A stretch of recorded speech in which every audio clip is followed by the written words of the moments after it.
Hello, my faithful ballers, and welcome back to another What If ASL had superhuman training in the six powers at a young age on Dawn Island. And now I'm going to start. Now I'm going to start this off by doing something a bit new. I'm going to try to keep each part at about 30 minutes, possibly below, but nothing over 35 minutes because I'm trying to see like if I can get more people to watch it if it's a bit shorter, and if not, then I'll just make them a bit longer. But like right now, we stopped off at part 3 at around where Sabo was about to fight Garp.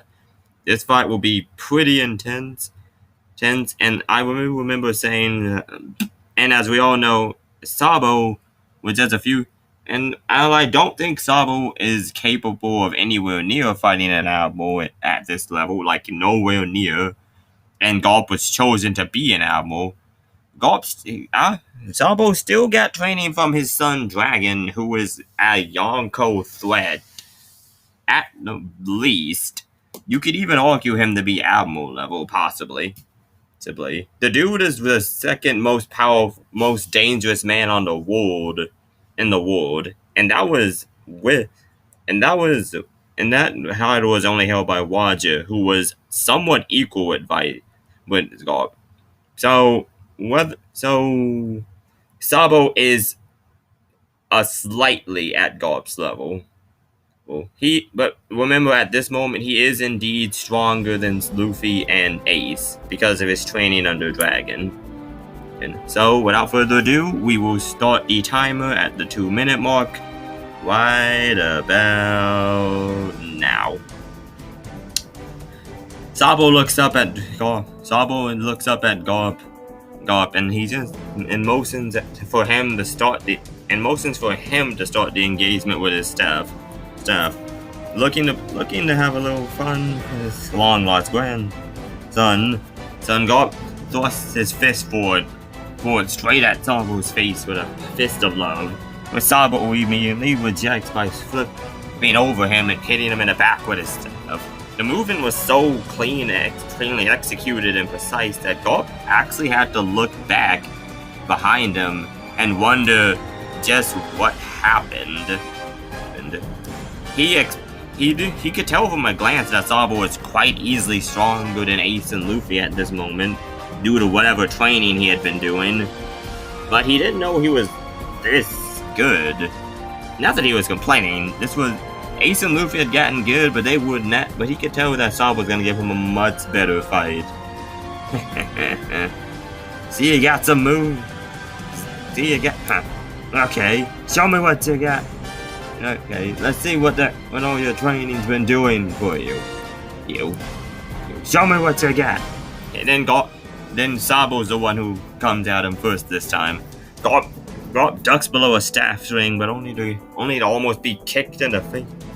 Only to almost be kicked in the face by Sabo's big boot, which he just nearly dodges to clips his chin, just cutting it a little.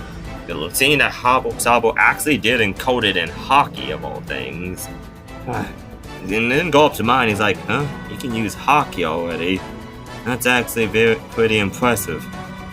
And Garp decides to take the fight a bit more seriously as he grabs Sabo's leg and just throws, and then gives him a remake of the pass as he flips him in midair over and over again.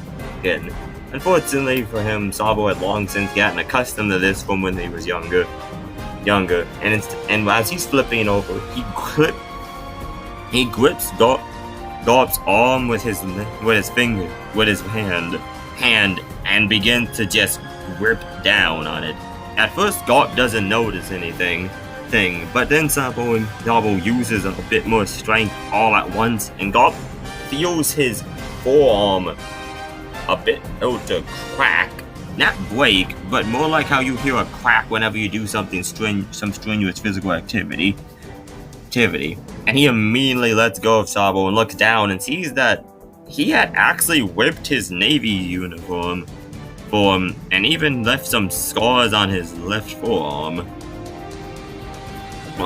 Immediately smiling as he just whips the sleeve off of the suit. the ruined sleeve off, he looks over at Sabo getting his bearings back, albeit with his eyes spinning a little bit. Good. And then the two, Ace and Luffy are just watching in awe at this. Sure, Ace managed to draw a bit of blood from Garp, but Sabo was actually hanging in there. At this point, Sabo's actually hanging in there, and Luffy was just in awe looking at Sabo as Skolo was just pretty much making sure he didn't have any type of damage. But Hack saying he's alright. Listen, he's made of rubber, on top of everything else. Oh, I know. I just want to be sure, Hack. You can never be too sure with Sabo. So I don't. And these two are far more reckless. Listen, and Luffy just says, yeah, it's not all. Yeah, we are. And Hawk and Caesar says, that's not a good thing, Luffy. And he just shakes his head as he tries to focus on the fight more, knowing that Sabo held back against him the first time, but now thinking maybe that wasn't such a bad thing, seeing as how him and Garp were somewhat even now, well, from what he could see, but he just couldn't help but feel something was about to happen, and his feeling was going to be confirmed to be right. As Sabo goes in for another, as Garp looks at the technique Sabo used to use the blade. As Sabo kept using his dragon claws, or as Yui would call it, or as he calls them, the Ryu Shoken techniques, clawing at Garp, cutting scratches and deep, moderate cuts in his body. As Garp begins to use his own haki to defend himself with. It's only for Sabo to use his own haki to get past his, albeit with great effort. Garp then begins to push Sabo back as he comes in and with an uppercut, launching Sabo into the air as he hits him on the chin. Only for Sabo to jump off the air with the skywalk technique, bounding around the area at a quick pace as he pelts up. Bounding around the area at a quick pace as he pelts. It's Garp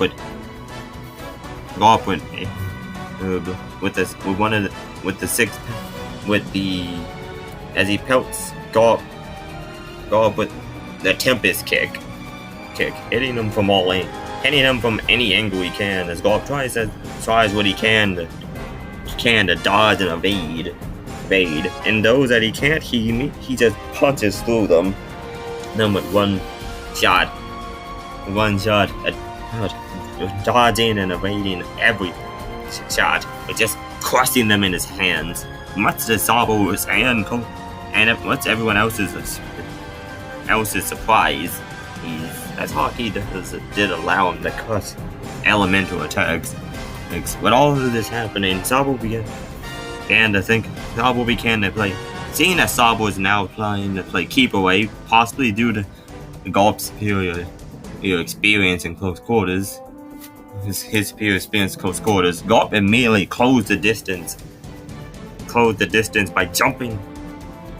He couldn't use the six powers did make Sabo more agile and faster than he is. But however, they didn't make him.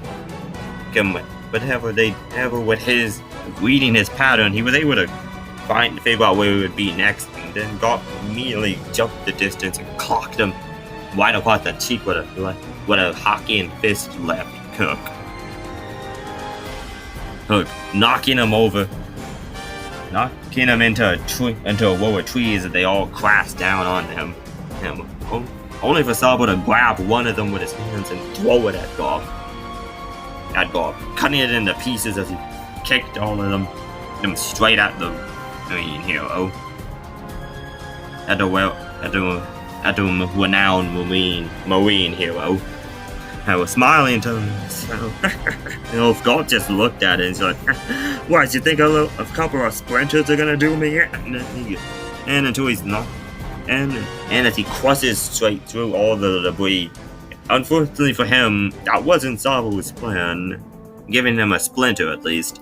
With all knocking all of the wood at such a fast pace, he reduced it all to dust, clouding the battlefield. So Sabo looked, and realizing that he had just obstructed his own vision, Garp wasn't as Garp then before he realized he had clocked his own vision. Then Sabo came in from the back, hitting him in the licking him in the legs with a hockey infused staff as he put the blunt and as he put another end straight into the center of his stomach, almost knocking the wind out of Garp as he sent him to the ground, then dashed away, continued his hold. But Garp smiled to himself. And no, not just smiled, that would be too mild. He was full on smirking, wiping a bit of blood from his chin as he looked around and saw Sabo, and looked around at Sabo, trying to see what would happen next. And he decided to use a type of hockey he was quite adept at going into himself. Garp began to use his observation hockey. Knowing that Sabo was obviously doing the same because he wouldn't be able to see through any of this either. And while using his observation hockey, Garp did indeed find where Sabo would strike next. But he knew that Sabo would know that he would have observation hockey as well. So he was just pretty much buying himself some time, or maybe he expected the dust to somewhat cloud Garp's eyes. Either way, both of them could now see each other, and the fight was on. But Garp realized that was on again. With Sabo coming in, dashing in and dashing out, cracking at any weak spots he could find, using his finger pistol to go. Pistol on Garp, a finger pistol barrage on Garp, but who blocked all of them with a hockey-infused forearm, albeit with said arm left bleeding by the end of it, but no more. But he's been through way worse. And before Sabo could dash out again, he grabs him by the arm and begins to just arm. Once he realizes too late was a bad move, as Sabo grabs his arm again and begins to grabs him by the face, and then both of them are now just crushing down on each other's arm and face. Sabo, who's Shokin claws just digging into Garp's skull, causing his head to bleed profusely. But Garp just smirks and like, what do you think's gonna break first? My skull or your white arm? And Sabo just looked at him and said, I guess we'll have to see, old man. And the both of them indeed did just went to see. One started to crush, and the other crushed harder. Everyone was in complete disbelief. Luffy and Ace, because they never seen their granddad anywhere near this injured. Cola and Hack, because Sabo was literally fighting a vice admiral with no prep and no information, and barely any information right off the bat, and he was actually doing a really good job, even if the guy didn't seem like he was going all out, and this was all just a training. See,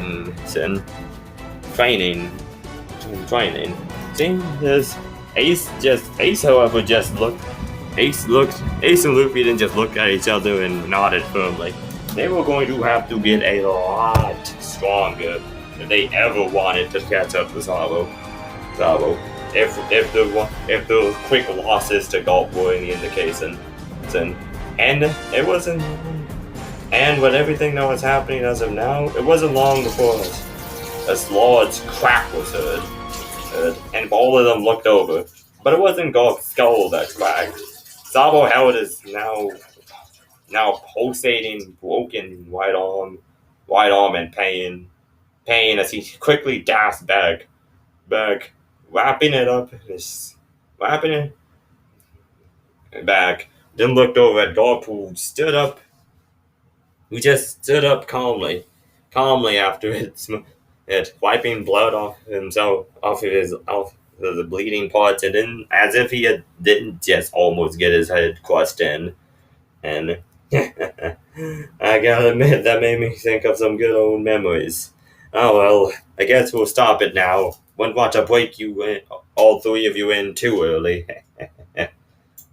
Well, not yet anyway, you know. Oh, Sabo then just smiled as he nodded, and then winced in pain as his arm started pulsing again. Cola and Hack immediately at his side as God just turned around to look turned around, and then he was like, hey, the three of you know, I actually have the Navy gave me like a huge load of food and shit. So who wants to come by? Who wants to have a feast in honor of this training? In honor of this great training session. In honor of Sabo. Oh, Ace and Luffy.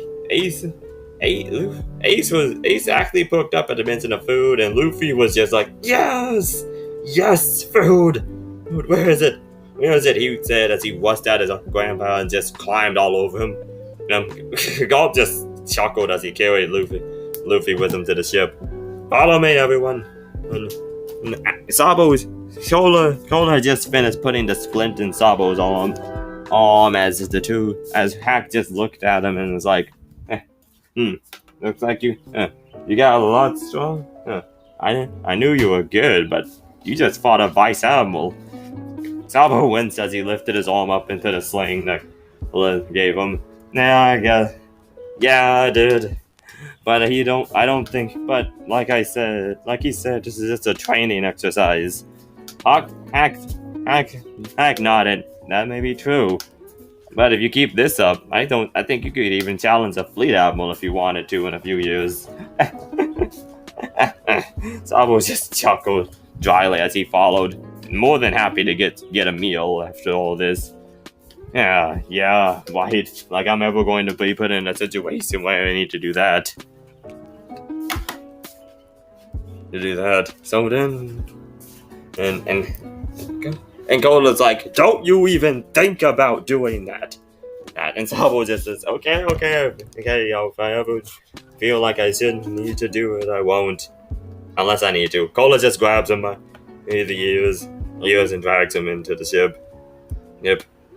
About an hour later, they had got all the preparations set, and all three, and then they said they got in the preparations set, and with that, all of them sat down and they said grace, and then they, I can't even joke about that. Luffy and Ace immediately started gorging themselves on meat. Whereas Garp just gave the biggest pieces to Sabo, of course, because Sabo was the most impressive one today. Hack and Cola were the only two people there that were eating like they had some sense of manners. Even Sabo was eating, and Sabo was slightly eating like he had some manners. It's kind of, imagine Vegeta eating from Dragon Ball. He's a bit more etiquette than Goku, but he's still a Saiyan and he's gonna eat a lot.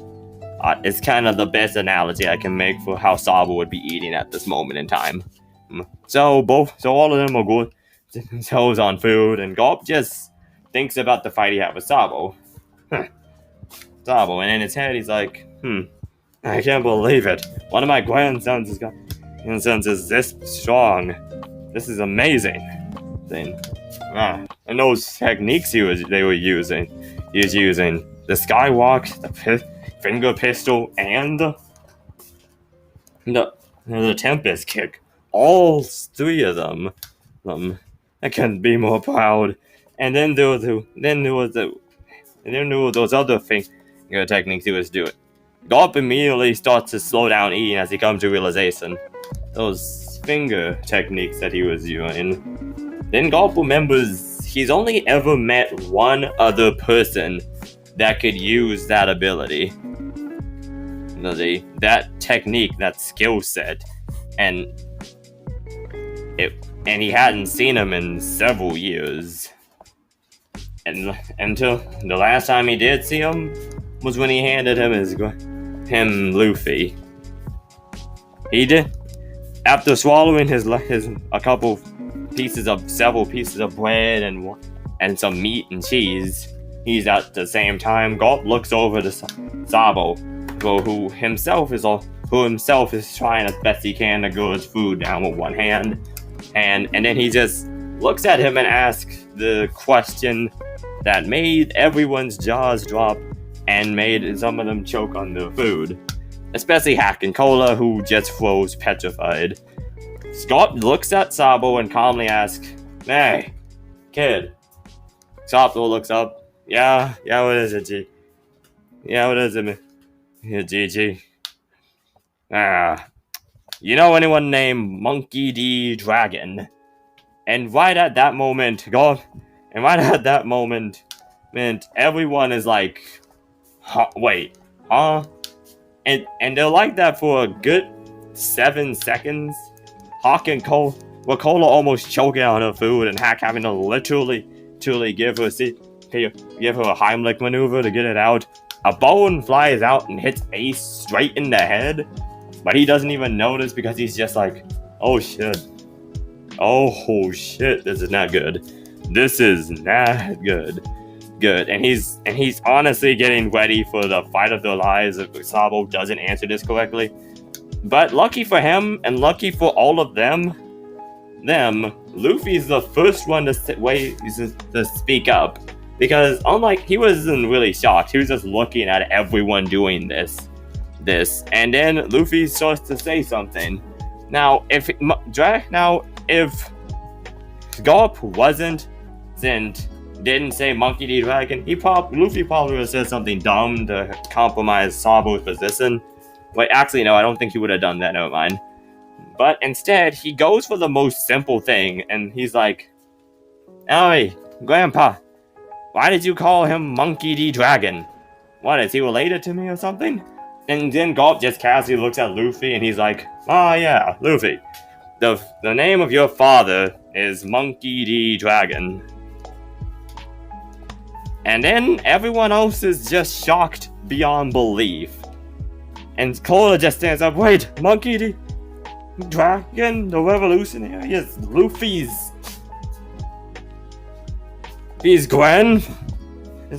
father?" Cola had to compose herself before she said anything, so she didn't actually slip and say her leader is her friend, her new brother's father. And Hack is just equally as confused, and Sabo is just, honestly, he's kind of honestly not as much. I think at some point, I do really think at some point that Dragon would have told. Wait. I'm not sure. Would Dragon have told Sabo that Luffy was his son? I'm not sure if he would, because he literally didn't want anyone to know Luffy existed. So we're just gonna say Sabo is just as equally surprised. It's because they literally look nothing alike, nor do they act anything remotely alike. Like, they don't even go about doing things the right way.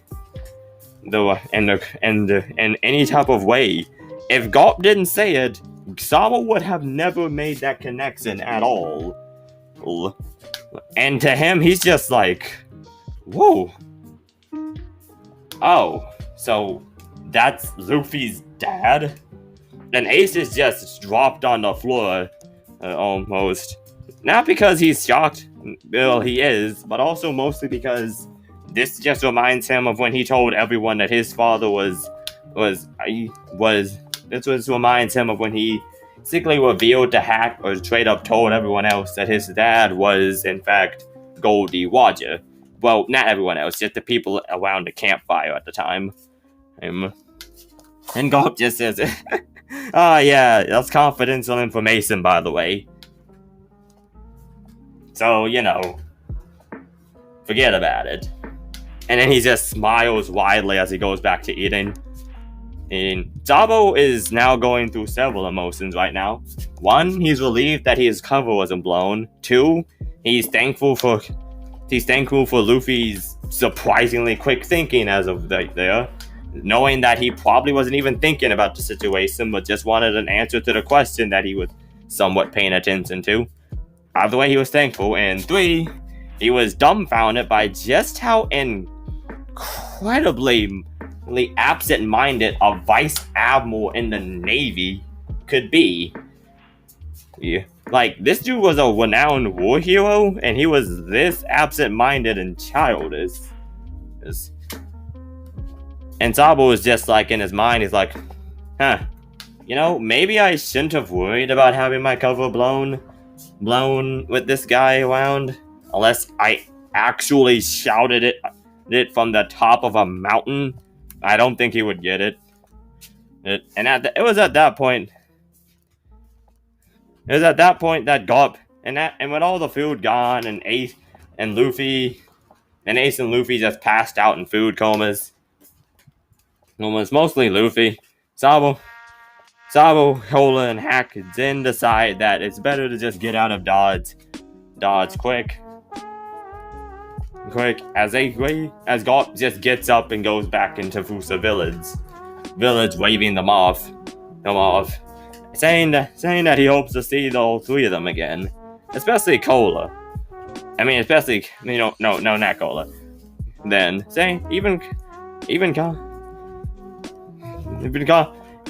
but also saying that Cola spoils Luffy too much. With Cola just tongue out at Garp and Garp laughing it off, saying he especially wants to meet Sabo again when he's a lot stronger, and maybe they can have another sparring session. Sabo, despite himself, actually does agree to that. He actually genuinely does want to fight Garp again, because it's been a while since he's had a decent fight. He learned his brothers and his teammates more than anything in the world, but they were nowhere near his level at all at this moment, so he would need a lot more training. So he would need to go up against stronger and stronger opponents. And Garp was one of those opponents. Hopefully he finds some more, though. So, needless to say, he of course will. So by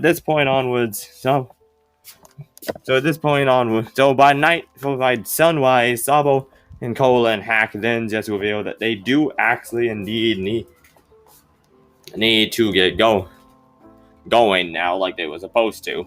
So, especially since Dragon would already chew them off for taking a longer time off than they were. But then Sabo just jokingly said, "I just blackmail him," as Cola would say with Sabo. But then Sabo just chuckled and said, "I'll just blackmail him with Luffy." But Cola just smacking him over the head. "Idiot! That's all later." And then Sabo just smiled. Jaws just said, I'm joking. And then Hack just laughed at the two of them as he patted Ace on the back, and Ace just smiled as he did the same. And then all of them walked to the new dinghy that the two of them had. That new dinghy that had been repaired. Getting in, Ace looked back. Cola looked back at Luffy and just hugged him before he left. Luffy hugged her too. I wanna miss you guys. And then he starts crying a little as Ace just comes up and he's about to knock Luffy on the head for being a crybaby, until Cola legit looks at him with a death stare. And he finds himself not wanting to do it anymore. And then he just backs off. So he just kind of backs off like that. There. And then he's about to probably still do it. And then his Sabo does the exact same thing. And he's like, yeah, fine, whatever. He just grumbles and just looks away and says, miss you too. Cola then lets Luffy go. And then she takes something out of her pocket. And hands it to him. And Luffy's like, what is this? It's a Viva. And then Cola just explains, it's a Viva card. If you ever you use this Viva card. It's connected when two people give it to each other. I take this piece, you take this piece, and wherever we are, we can always find each other. And since I'm usually and since we and Sabo and Hack are a team, you can always find me. You to find me, you can find them. Sabo then goes over to Ace and gives him his Viva card. He also gives Luffy his Viva card too, so now Luffy has 2 Viva cards. And it has a K. One has a K for Cola, one has an L for S for Sabo. He stitches, and then he takes both of them and puts both of them in the red lining of his hat, so that he never loses them, because he's never gonna lose his hat. Also, before they left, their little tidbit, Cola actually did see that Luffy was losing his hat a lot, so he did add a string onto his hat so that it wouldn't fly away during fighting. So now Luffy gets that string a lot earlier. So his hat won't be flying away anytime soon. Sento, and with more tearful goodbyes, the three revolutionaries set off back to the island as Ace and Luffy pretty much just also Hot gave Ace a V record as well. Well, it's actually one from both him and Sabo. So both of them, so Ace and Luffy basically have 2 Viva cards each. And basically from that point onwards, the two of them just go back. Ace and Luffy just go back to training their 6 powers and then learn, and even using some laws that Sabo actually did show them while he was there. And since the two of them are incredibly fast learners, like Sabo is. Oh, there's the alarm. So we're just gonna finish this up. Oh, there's the alarm, everyone. So we're just gonna finish this up with 2 more minutes to spare. And then once all that happens, Ace and Luffy, we just go to another time skip, basically, where Ace is now 17. Luffy is now 17 now, actually. Ace set off. Them getting the 6 powers really wouldn't change much of Ace setting off. He still would set off, and he would still get the Meo Normie, because he would still end up shipwrecked, most likely, and he would still get his first mate, and he would still get captured by Whitebeard, because him learning the 6 powers. Because do I even really need to explain it? It's Whitebeard. Ace learning the 6 powers would make him. He would give him more endurance, and he'd have more stamina to fight after dealing with Jimbei. Like, he would still be standing. It would be like winning a marathon. You're not about to faint, but you are unsteady on your feet a bit. So he does put up a longer fight, and he can use the Devil Fruit longer. But he's nowhere near a threat to him at all. And Whitebeard still doesn't chain him up, because he's literally that unthreatening. So Ace still is a part of the Whitebeard crew, and he still gets to Meo Normie, because I don't think he would reject it just because he has the 6 powers. Because if anything, he would fix. If anything, because in the original, he was already pretty strong, but he still took the Meo Normie. And also, I think him getting off. Also, haven't read the Ace novel, but I do believe he would still take the Meo Normie. So also it fits, because Fire Fist Ace is still a cool ass name, and I don't really want to change that. So from then on we're gonna leave this off with Luffy setting sail now, and but the only difference here is that he doesn't punch out the Sea King. The only difference is that when the Sea King does indeed come back, because it's a different Sea King, and Luffy doesn't. And all Luffy does is Luffy just uses his shave technique to disappear, and then reappear behind the thing's head and kick it. Get unconscious with his Gumma no stomp, and then jumps back into his boat. and the townspeople are speechless at this, and they're like, "Wow, yeah, Luffy, go make us proud, make a name for yourself." Oh, and now we're going to end it there with Luffy setting off, and we'll see just what his new abilities will change for him down the road. Thank you for watching, my faithful ballers, and stay tuned for more superhuman ASL training what ifs. Let me know in the comments ideas you guys have, what you think of the ideas I presented, and I thank you all for listening and for your time. Stay faithful, my ballers, and wise.